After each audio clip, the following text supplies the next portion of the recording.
Hi!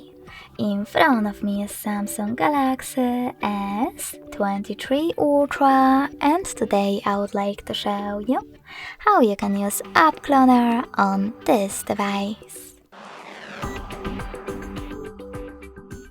First of all, go into Settings and scroll down.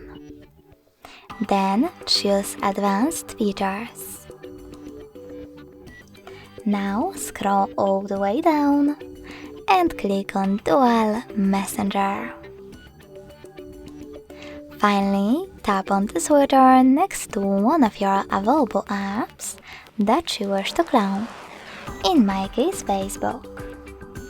Finally, choose Install in the pop-up and wait. Then choose Confirm. Click on this switcher next to Off if you wish to use separate contact list and click on Next. Then, if you don't want to use the separate one, choose Yes in the pop-up. Now, after a couple of seconds, as you can see,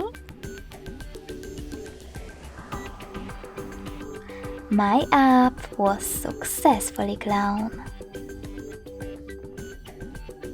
If you wish to delete your cloned app, you can go into the same settings, click on the same now blue switcher and confirm your choice in the pop-up. Thanks so much for watching. If you enjoyed this video, leave a like, comment and subscribe. Bye!